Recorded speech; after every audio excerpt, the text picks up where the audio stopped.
Kaleshwaram project సంబంధించిన కూడా విచారణ ఈరోజు పూర్తయింది. ఇంతకు ముందే మాజీ ముఖ్యమంత్రి కేసీఆర్ గారు విచారణలో పాల్గొనడం జరిగింది. సో మరి దాంట్లో భాగంగా ఈరోజు కార్యకర్తలు అయితే భారీ ఎత్తున తరలి రావడం అయితే చూస్తున్నాం.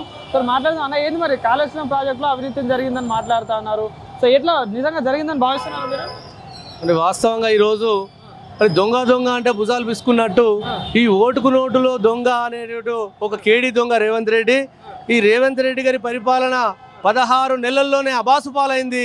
తెలంగాణలో ఉన్నటువంటి రైతాంగం కావచ్చు, నిరుద్యోగులు కావచ్చు, ప్రతి ఒక్కరు కూడా చాలా ఇబ్బంది పడుతున్నటువంటి సందర్భం.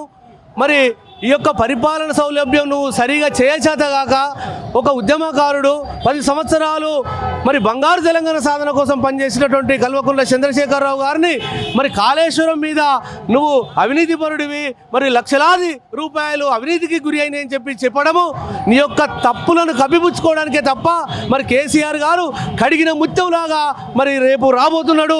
ఈరోజు విచారణ సందర్భంగా తెలంగాణ యావత్తు మరి విద్యార్థులుగా, మేధావులుగా, మరి యొక్క కార్యకర్తలుగా మేమందరం వేలాదిగా ఈరోజు తరలి వచ్చాము ఆయనకు మద్దతుగా. అంటే కేసీఆర్ అవినీతి చేసిండు, అవినీతి సొమ్ముతోనే అంతా చేస్తా ఉన్నాడు, ఆనవాళ్ళు లేకుండానే తుడి చేస్తా కేసీఆర్ అని మాట్లాడుతున్నాడు. ఎట్లా ఉంటుంది? మరి రేవంత్ రెడ్డి గారు కేసీఆర్ గారి ఆనవాళ్ళు లేవు అని చెప్పడము అంటే సూర్యుని మీద ఉమ్మేసినట్టే.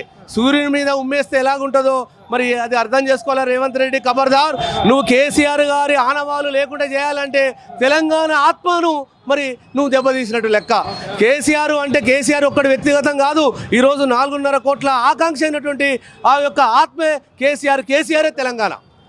కాళేశ్వరం కట్టి 1 ఎకరా కూడా నీళ్లు పారించలేకపోయిండు కేసీఆర్, కేవలం అవినీతి కోసమే కట్టిండు కూలేశ్వరం అంటూ మాట్లాడుతూ ఉన్నారు. ఈరోజు చాతగాని చవటలుగా, చాతగాని దద్దమ్ములుగా కాంగ్రెస్ మంత్రులు ఒక మాట మాట్లాడితే ముఖ్యమంత్రి ఇంకొక మాట మాట్లాడతాడు. మరి ఈరోజు కూలేశ్వరం చెప్పినటువంటి ఈ యొక్క కాంగ్రెస్ నాయకులు మరి కాళేశ్వరానికి సంబంధించినటువంటి రిజర్వాయర్లను మీరు ప్రారంభిస్తూ ఉన్నారు. వాటికి కొన్ని కోట్ల రూపాయలు కూడా ఈ మధ్య కూడా వెచ్చించినటువంటి సందర్భం ప్రజలందరూ కూడా చూసినారు. అంటే 10 ఏళ్ళు అంటే రాబందుల్లా తెలంగాణ సొమ్మును దోచుకున్నారంటూ మొన్న ఆలేరు సభలో ఒక రేవంత్ రెడ్డి మాట్లాడుతున్న పరిస్థితి నిజమేంటారా అదంతా? ఈరోజు రాబందులుగా దోసుకున్నట్లయితే మరి ఒక తెలంగాణ సస్యశ్యామలంగా భారతదేశంలో అత్యధికంగా వరిని పండించినటువంటి రాష్ట్రంగా తెలంగాణ మరి అత్యధికంగా మొదటి స్థానంలో నిలిచింది. అదేవిధంగా ఈరోజు ఉదాహరణకు గ్రామాల్లో చూసినట్లయితే ₹1,00,000 భూమి 20 లక్షలు, 3 లక్షల భూమి 90 లక్షల చొప్పున మరి ఈరోజు ధరలు అంటే రియల్ ఎస్టేట్ కూడా మరి చాలా పెరిగింది. తద్వారా మామూలు సన్నకారు పేదవాడు కూడా ఈరోజు ధనవంతులుగా కూడా మరి కేసీఆర్ గారు హయాంలో ఆ 10 సంవత్సరాల కాలంలోనే రియల్ ఎస్టేట్ అనేది పెరిగింది. మరి ఈరోజు కాంగ్రెస్ పాలనలో చూసినట్లయితే రియల్ ఎస్టేట్ కుదేలుగా మారింది.